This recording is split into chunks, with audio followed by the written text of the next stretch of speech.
Hello, my name phing, and I have a good joke for you today.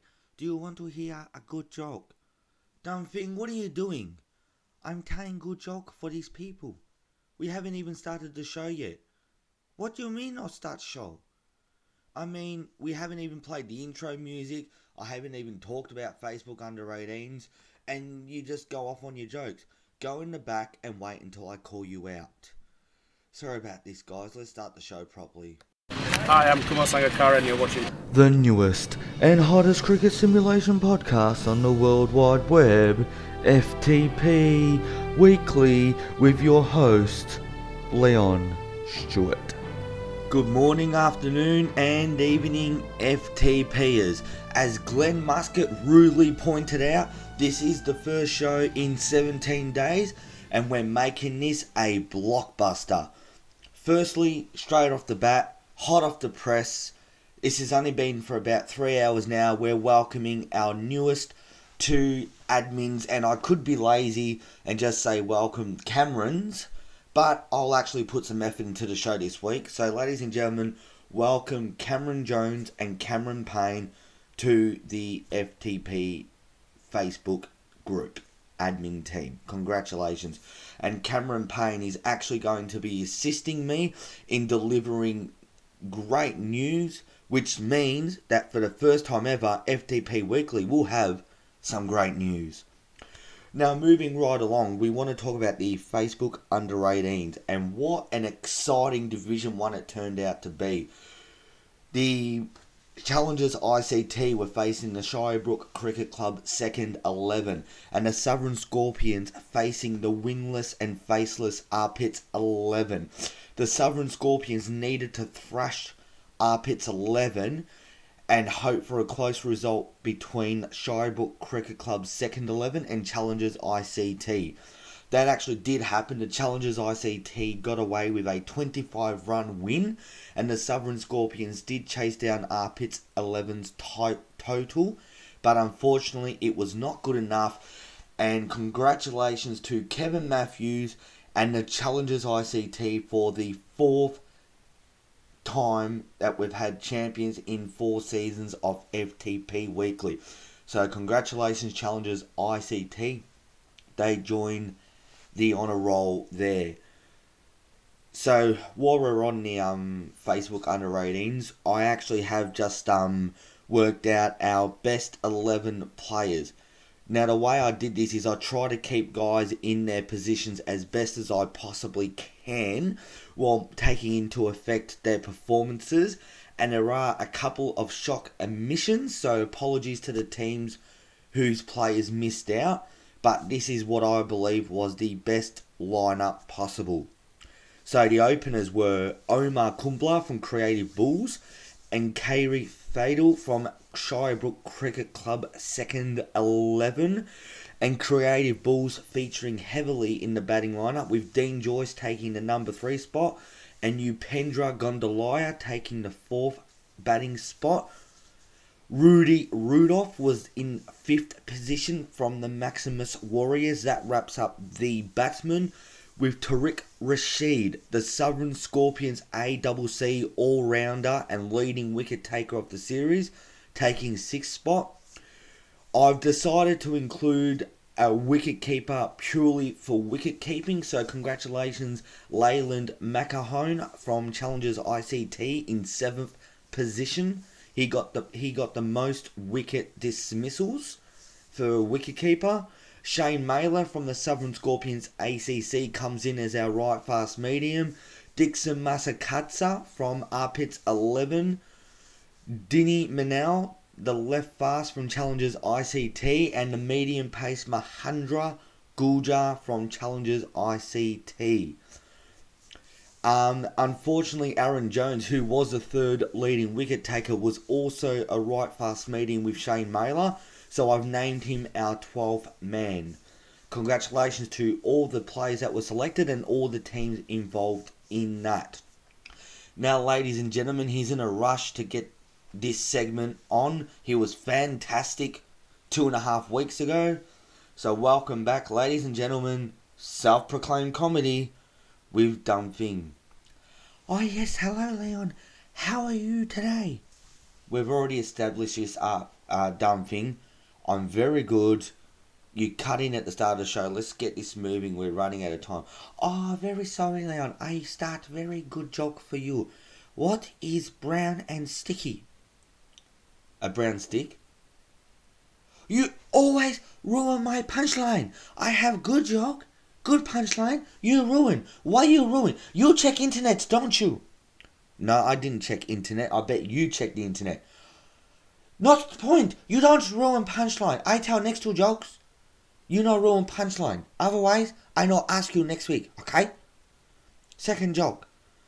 An alligator was on trial for eating endangered species, always eating.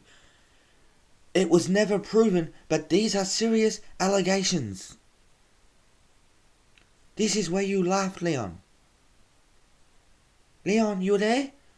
Nah, mate, I'm having a coffee. You finish off your segment, mate. You pissed me off.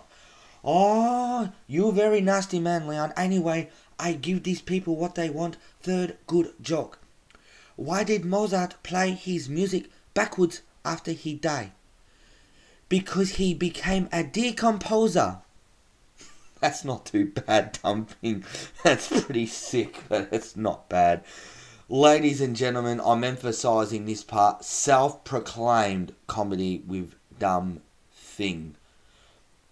Moving on, we're going back to Facebook under 18s, guys. The reason why we're doing this, there's huge changes in Season 5. The admin team got together and we discussed the best way moving forward with Facebook under 18s due to diminished sponsorship and some uneasiness with some users not liking the current format of Facebook under 18s. So the major sorry, I had to slap myself then. Major change is we're going to have a pro and amateur tournament. Now, I want to explain this to you. The pro tournament will most likely have 2 divisions for now and possibly moving to 3. They will be known as the Facebook Under 18 Championship and Facebook Under 18s Division 2. These 2 are paid for tournaments, which means you must pay credits to enter them. These ones will no longer be free. If you wish to play Facebook Under 18s and you are not financial or you don't wish to pay credits, you may play in the amateur tournaments. How many amateur tournaments will there be? As many as sponsors we can get. So if you want to sponsor a tournament and get your team involved as well as others, that's fine. And with the amateur tournaments, they will be named after the people who sponsor them. So you have a choice. You can either name them after your manager name or your team name. So I could name mine the Julius Facebook Under 18 Invitational, Lavan Cricket Club Under 18 Invitational, or Southern Scorpions ACC Facebook Under 18 Invitational. I don't think I'll be using that last name because if you try and say that 10 times quick, you will be very tongue-tied and very tired. Also, the Facebook paid or professional tournament will now be an 8-week season. So that's exciting news. We're starting that in week 4 and it will end in week 11. On top of this, we'll be having a finals series where the first team will play the 4th team at the end of the season. Second will play third, with the 2 meters winning off in a grand final. This is the first time Facebook Under 18s will ever have a finals series. So this should be very exciting. I don't think there's any other changes to be announced just yet, but stay tuned, guys. Another Facebook tournament, the Champions of Community. I want to spend a minute explaining this for people that don't know. Champions of Community is an equalizer tournament, which means that it doesn't matter whether you're number 1 in the world or number 10,000 in the world, you have an opportunity to win this, and here's how. When it's you play home and away in an elimination style against a team drawn at random at the start of the series. When it's your home game, you can choose the weather type, the pitch type, and you can also choose from certain rules. So you can choose whether it's a youth, senior 1 day or T20. You can choose to have under 21s, under 22s, etc. You can also choose wage limits, which is a player wage and a team wage. So the player wage is a minimum $7,500 cap. So it needs to be under $7,500 wage cap and an under 80,000 K wage for a team. So these are the maximum limits you can impose on a team. Ratings you cannot cap, so we're very sorry about that, and you can't use any other rules like only picking batsmen or everybody has to bowl, things like that. So that's Community of Champions, and we'll be doing a post soon announcing how to enter that, as well as the Facebook under 18s. That's registration's already underway. And we're up to the final segment, ladies and gentlemen. And this segment is Supin's favourite segment, If Only I Could Swing. This is where I swing my proverbial sledgehammer. I've done a lot of sledgehammer swinging this week. Just ask anyone on FTP Facebook group. There's been quite a few swings. But this is the proverbial swing where I wish I could swing, but I can't. I'm not in a position to. This week, it's pedestrians. More so people walking down the street. This really pisses me off because I have social anxiety issues and I'm self-conscious about myself, and I walk down the street and I'm going to school in Geelong. I've got my big bag with me with my gym equipment in it. I'm quite a solid bloke. I used to be fat, now I'm solid but still big. 115 kilos of pure mass for those playing at home. And people think that they can walk through me. I'm talking old people, young people, men, women, weaklings. Seriously, people, look at me, look at you. Who's going to win a battle when you walk through me? Now, if you can walk through me, congratulations, walk through me. But if not, use some fucking common courtesy and move out the road. That is, If Only I Could Swing. And this is Julius signing out.